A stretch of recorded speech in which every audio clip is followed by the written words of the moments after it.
Wananchi kushinda mabao 2-0, lile la kwanza likifungwa na Duke Abuya, wakati lile la pili na la mwisho la mchezo huo likifungwa na nyota mpya wa kikosi hiko kwa maana Jonathan Ikanga Elombo, akiwa ni bao lake la kwanza katika mechi rasmi za mashindano ndani ya kikosi cha Wananchi. Lakini kabla tujaenda kutazama mchezo wenyewe husika, ama tutazame kwanza mchezo kabla kujadili mengine ambayo yametokea. Ulikuwa ni mchezo wa namna gani? Mchana nilikuwa hapa kwenye kipenga extra na mashabiki wa Young Africans walisema wataenda kuipiga nyingi Songea United. Nikaambia kwa maana wao wakasema kwa maana hawatakuwa kama Simba mabao machache yale 2-1 iliyopata dhidi ya Bigman.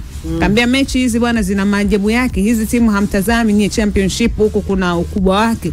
Lakini mwisho wa siku Wananchi wakapata ushindi wa mabao 2-0. Ilikuwa ni mechi ya namna gani na ni ushindi wa namna gani?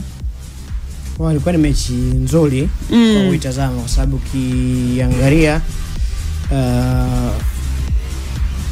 karibu kila timu ilikuwa imekuja na lengo lake kuweza kulitimiza. Bigman ni kama alikuja kukamilisha ratiba. Alikuja kukamilisha ratiba? Yes, kwa sababu alikuwa na moment nyingi ambazo zinahusisha wao kuweza kujirinda zaidi. Na walikuwa wanatumia njia mbili. Ya kwanza walikuwa wanaweza kupoteza mpira wakipesiana mara nyingi kwenye eneo lao. Lakini njia ya pili pia mara kadhaa ambazo wao kupoteza mpira walikuwa wanajaa wengi kwenye eneo lao ili kuweza kumzuia Yanga kuweza kutengeneza nafasi zaidi. Sikuona Bigman wakiwa na uhitaji mkubwa sana kuweza kusogea mbele kwa sababu walijua hiyo quality hawana. Kwa sasa kusema huna hiyo quality ya kwenda mbele, unaweza ka risk uifungue match, shambulia sana upishana na Yanga, lakini hiyo quality huna na uwezo huna hakika unaweza kuchukua magoli. Ukatengeneza nafasi au hatari wewe kufikiwa zaidi na kuweza kuconcede magoli mengi zaidi. Maana nikasema ni mechi ambayo ilikuja kukamilisha ratiba, walicheza kwa namna hiyo. Lakini kwa upande wa Yanga niliona kwa wanacheza hiyo mechi wakati akili mwao pia kuna mechi nyingine ambayo wanaifikiria. Nguvu ambayo wameitumia leo hii ni tofauti na ambavyo tunaona kwenye michezo ya ligi za ambavyo wao wanacheza. Leo hii walikuwa wanacheza kawaida sana licha kwamba kulikuwa na rotation ya baadhi ya wachezaji. Wakiwemo leo tumeona Shuaboy kacheza dakika za kutosha, lakini pia Kangrombo amecheza dakika za kutosha. Jonas Mkude aliingia na wengineo. Licha haya mabadiliko bado ulikuwa unaona Yanga ni watu ambao wanacheza na wao lengo kubwa ni kumaliza mechi mapema. Kwa maana baada ya kupata ile magoli mawili mechi ya kwanza, mechi ya pili ilikuwa ni kama tumalizie dakika, baada hapo focus na mechi ya ligi. Hiyo ndio maana nikasema ni mechi ambayo karibu kila mtu alikuwa na kitu anataka kutimiza.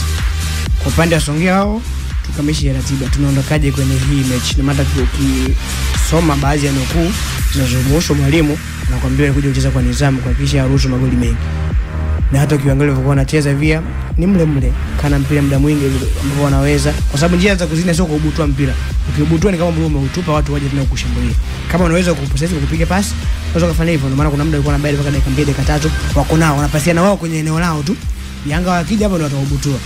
Lakini pia Yanga wao baada ya magoli wao kupata sikuona kina perform wakitumia ile nguvu ambayo tunaona kwenye ligi kina Aziz, kwa sababu wanajua mechi ya mbele kuna ya ligi zile Tabora ni mechi ngumu na ni mechi ambayo ni muhimu sasa ukiangalia kwa mbio za ubingwa. Ilikuwa ni hivyo, lakini kikubwa moja nakiona kwa hizi timu ambazo zinatoka madaraja ya chini wanavoja kucheza hii michezo ya FA, kwa sababu tunapata nafasi ya kuona tofauti na championship ambapo mara nyingi unakuwa tu honi. Kuna eneo ambalo matunda ya makocha viwanja vya mazoezi yameanza kuonekana hivi sasa. Ni ngumu sana ukitaka urudi miaka ya nyuma timu inayocheza championship ikawa na uwezo kufanya build up ya pasi zaidi ya 10 kutoka kwenye eneo lake mpaka eneo la mwisho. Lakini sasa ukiwaangalia hawa Songea ni championship walikuwa wanataka kufanya hivyo mpaka eneo la katikati kwa kupasiana vizuri tu na wanavuka ile pressing ya Yanga. Achana hawa Songea pia wale timu ambao wanacheza na Simba walikuwa wanafanya hivyo, wanafanya build up kuanzia nyuma mpaka eneo la mwisho wakipasiana, sio kubutua, kupiga pasi na wanapita mbele kwenye njia. Lakini pia hata jana Bigman tuliona hivyo. Kwa haya ni matunda kwamba makocha ambao wapo wanyeze timu ile kazi ambao wanakuwa kuifanya kwenye mazoezi imeanza kulipa. Kuna muda makocha Tanzania walikuwa wanalalamika kwamba kuna wachezaji wengi ambao ni uwezo wao wa kuchukua maelekezo ya waamuzi na kuwafanyia kazi ni mdogo. Lakini hivi sasa inaonekana kuna hiyo improvement. Kwa ni kitu kikubwa ambacho mimi nimekipenda na tumeona tofauti huo. Ligi kuu tumekuwa tukiona timu zikifanya hivyo. Lakini kwa timu za championship huko nyuma haikuwa hivyo, lakini hivi sasa timu inaweza, yani Songea anaweza akafanya akaunda shambulizi yake kuanzia nyuma kupiga pasi mpaka nafika eneo la mwisho tena against Yanga. Big man against Simba anaweza akafanya hivyo. Kwa haya ni matunda kwamba ile kazi ambayo wanaifanya walimu kwenye viwanja vya mazoezi kuna mechi inaonekana. Kitu chote kinasalia, kwa nini ile mechi hawashindi? Ni kwa sababu quality haiko pale. Unaweza kuona unafanya hivyo, unaweza kupasiana kutoka nyuma, ukamiliki mpira kwa muda mrefu. Lakini kwenye zile moments za kufanya maamuzi ndio hapa sasa unakuja kuzidia, kwa sababu wanacheza na Yanga, wanacheza na Simba. Lakini kwa kiasi kubwa nadhani matunda ya walimu tumeweza kuona. Kwa kadiri ambapo muda unazidi kuenda, unapata quality kunakuwa na hiyo feno. Maana ile mechi na Azam na Mbeya City kwa sababu wako na hiyo quality, ndio maana wanaweza kuwafunga Azam. Kwa sababu walikuwa wanaweza wao pia kumiliki mpira kuanzia kwenye eneo lao na kutengeneza shambulizi kuanzia kwenye eneo lao kwenda kwenye eneo la mwisho.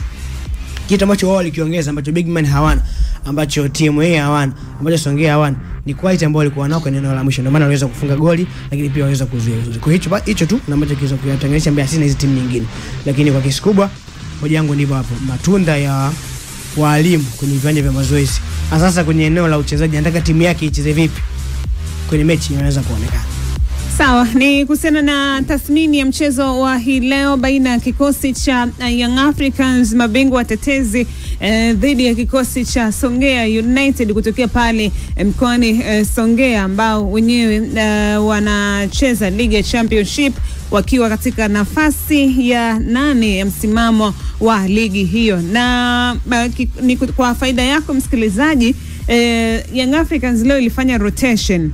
Ameingia Kumin Abubakar, ameingia Shedrack Boka, Izra Patrick Mwenda, Bakari Nondo wa Mnyeto, Aziza Ndambwile, Shuaboy, Max Duke Buya, Ikanga Lombo na Pakome sambamba na Shekana. Ndio kikosi ambacho kimeanza. Kwa upande wa substitution alikuwepo Butwari Bumsheri, alikuwepo Aweso Kibabage, Kibwana Mangati, Nkane Faridi Mkude na Stefan Azizi Ki. Baadaye tukaona pia Azizi Ki akiingia, Mkude Jonas akiingia, Nkane pia akiingia katika mchezo wa leo. Pengine ile rotation ambayo wameifanya Young Africans, tumeona ubora wa kikosi hiki cha pili ambacho kimecheza mechi ya leo. Kwa kiasi kubwa unaweza kusema hivyo, kwa sababu licha hiyo rotation kiuchezaji Yanga hakuweza kuathirika sana. Unajua unapofanya rotation maana unahusisha wachezaji wengi ambao mara nyingi huwa wachezi pamoja kwenye michezo. Ndio. Na tumeona baadhi ya wachezaji leo hii wacheza nafasi ambazo huwa si nafasi zao za asilia. Mfano kama mtu kama Aziz Adabwile acheza kama center back pamoja na Bakari Nondo Mwamnyeto. Tunajua Aziz ni kiungo, lakini lile eneo tangia amekuja Yanga kuna muda huwa anatumika, lakini sio eneo lake asilia. Kwa ukiwa umefanya rotation kama hivyo, wachezaji wengi ambao hawachezi ukajumlisha na wachezaji ambao wanacheza, kuna muda unakuwa timu inakosa balance. Sasa kiuchezaji unakuta haichezi vizuri. Lakini kwa Yanga imekuwa tofauti. Kwa leo hii kiuchezaji hawakuweza kuathirika sana, na ndio maana pia waliweza kutengeneza nafasi ambazo zinaweza kuwasaidia kupata magoli. Na kikubwa ambacho kimesaidia pia Tanzania kitakao kimewasaidia viongozi kuweza kujua sasa msimu ukiisha ni watu gani wa kuondoka, ni watu gani wa kubaki. Mchezo wa leo unatoa tathmini ya watu ambao wanatakiwa kula panga katika dirisha kuu la usajili. Huu wa leo tuna mengine ambao huwa wanapewa nafasi wale ambao wacheze. Na sema kuweza kuwaona. Sababu mtu ukimpa thank you ukimwacha ambaye alikuwa achezi, kuna kuwa na sehemu ya kuweza yeye kujitetea. Mimi nilikuwa sipata nafasi. Lakini kama nafasi unapewa, watu wanaona unachokitoa, hata mashabiki kiona mtu huyu anaachwa wanakuwa wanaelewa ni kwa nini ameacha. Kwa hii mechi na mechi zingine, kwa sababu sio mechi ya leo, tumeona tumeshuhudia mechi ya Singida pia ilikuwa na rotation kama hivi. Mechi hii ya leo na hata mechi zingine huko nyuma ambazo Yanga ilicheza na timu za madadi ya chini, tulikuwa tunaona baadhi ya watu ambao wapenda nafasi wanapewa nafasi ya kucheza. Wale ambao hawachezi mara kwa mara lakini wakipewa nafasi wanaonyesha kitu, kama Shehan alikuwa na kiwango bora leo hii. Ni pia Aziz Adabwile ambaye cheza center back leo hii alikuwa na kiwango bora, tunawaona. Na wale ambao inawezekana mwisho wao kwenye kosi yangu umefika na wenyewe pia wanaweza kuonekana. Kwa hiyo mechi pia ina nafasi yake. Inawezekana baada ya leo mwalimu labda akiandika report mwisho wa msimu kwamba fulani simuhitaji, viongozi mkimuweza kwa nini umuhitaji, anaweza kukupa reference bana, wewe nilimpa mechi hii na hii, nyewe kiwango chake mlimuonaje. Kwa hata nyewe pia viongozi mnakuwa na sehemu ya kuweza kuprove kama kweli huyu bwana hatufai, uwezo wake ni mdogo, kwa sababu nafasi aliyopewa lakini hakuweza kuonesha. Kwa mimi naamini hivyo. Kwa watu wengine rotation huwa inafanya kuweza kupima watu ambao tulionao wanapaswa kuendelea kuwepo kwenye timu au muda wa kuondoka umefika. Sawa, ni kusana wale watu. Hamisa, kwa upande wako, miongoni mwa mijadala mikubwa ambayo iko hivi sasa ni namna ya ule mpira ambao ulikuwa kiucontrol Pacome kabla ya kupeleka katika eneo la hatari la kikosi cha Songea United. Wengine wanasema lile halikupaswa kuwa goli halali kutokana na mpira namna ambavyo umepigwa, lile goli la kwanza ambalo wamelifunga Young Africans. Kwa upande wako, kwa lile tukio lilivyotokea, ile maamuzi lipaswa kuwa kwa namna gani? Na okay, cha kwanza tunarejea kwenye sheria ya 10 ya mpira wa miguu ambayo inasema the ball in and out of play. Kwamba mpira utatafsirika vipi kwamba upo mchezoni ama haupo mchezoni, ni matukio yapi. Mpira utatafsirika kwamba upo mchezoni mpaka pale ambapo utavuka whether ni touchline ama goal line. Kama ukivuka touchline, it means kwamba mpira ule tukio litakalofuata ni kwamba mwamuzi atapuliza filimbi, then ule mpira utarushwa throw in. Kama mpira utavuka goal line, it means kwamba kama mpira utakuwa umetolewa na mpinzani wakati anajilinda, tukio lile litapaswa kuwa kona. Kama itakuwa limetolewa na timu ambayo inashambulia kwa wakati husika, ina maana itapaswa kuwa goal kick.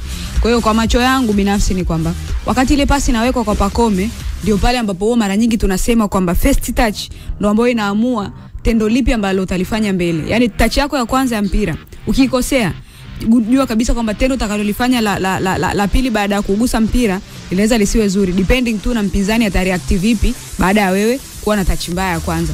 Ukiangalia namna ambavyo Pacome aliugusa ule mpira kwa mara ya kwanza, first touch yake haikuwa nzuri, ndio ambayo ilipelekea mpira pako katoka nje. Kwa macho yangu jinsi ambavyo nimeuona, ule mpira ulivuka touchline, ulivuka goal line, ule mstari wa goli. Kwa hiyo mpira ulikuwa nje. Mpira ulikuwa nje. Yaani huwa inatafsiriwa hivi.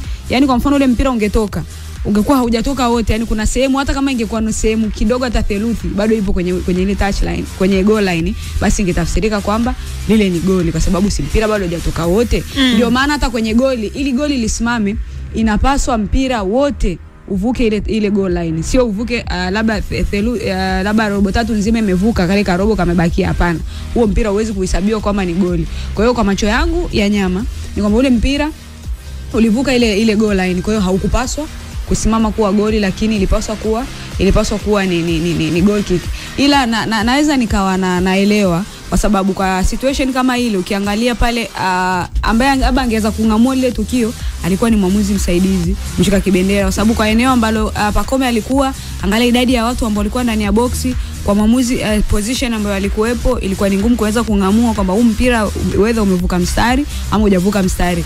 Huenda ilikuwa ni kazi ambayo mwamuzi msaidizi angeweza kuifanya, lakini angalia hata yeye mwenyewe position ambayo alikuwa, kwa sababu eneo ambalo Pacome mpira umetoka, ina maana kwamba lazima uone nusu ya mstari wa goli wa kwanza, uone mlingoti wa kwanza wa goli, uone mstari wa goli, uone mlingoti wa pili wa goli, ndio ukapate kumuona Pacome. Kwa hiyo ni tukio lile ambalo halikupi wewe nafasi ya kuweza kungamua, kwa yani inakupa sekunde chache sana wewe kuweza kuona. Kwa hiyo ile ndio inaweza kafall sasa kwenye yale makosa ya kibinadamu. Na labda tu niwape mfano, kwa sababu ili tuweze kuelewa labda kwa nini inawezekana vipi kwa ni makosa ya kibinadamu. Isha kutokea Premier League msimu juzi, ilikuwa mechi ya Newcastle. Lile tukio kama la Pacome.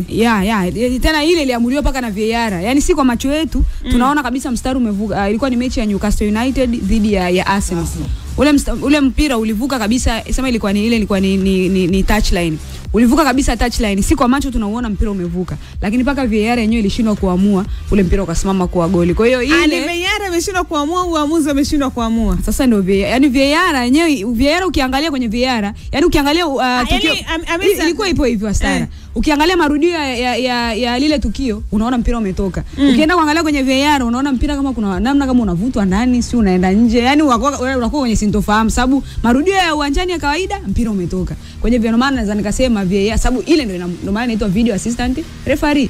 Ile ndio inamsaidia muamuzi kuweza. Kwa hiyo kama ile system ilishindwa kumsaidia muamuzi, it means kwamba VAR ndio ambayo ilishindwa kufanya kazi. Kwa hiyo pale huenda labda tungekuwa na teknolojia sasa ya usaidizi kwa muamuzi, ndio ingeweza kungamua. Lakini kwangu kama tukio mengine ya marefari tutawaponda, lakini kwa lile binafsi naweza nikamtetea muamuzi wakati, kwa sababu kwa position ambayo alikuwa ilikuwa ngumu sana kungamua. Labda kungekuwa na VAR ingewezekana ikawa rahisi kwake kungamua. Kwa hiyo lile na fall kwenye yale makosa ya kibinadamu ambayo huwa tunayasema. Mpira ule wa leo ulikuwa unahitaji video assistance referee. Na hiyo tukio kiliangalia si maamuzi wakati, hata maamuzi pembeni pia naye kuona, kwangu mimi iko ni sana. Na okay. kwa sababu kipindi Pacome anaenda pembeni kulikuwa na watu ambao wanafurahia.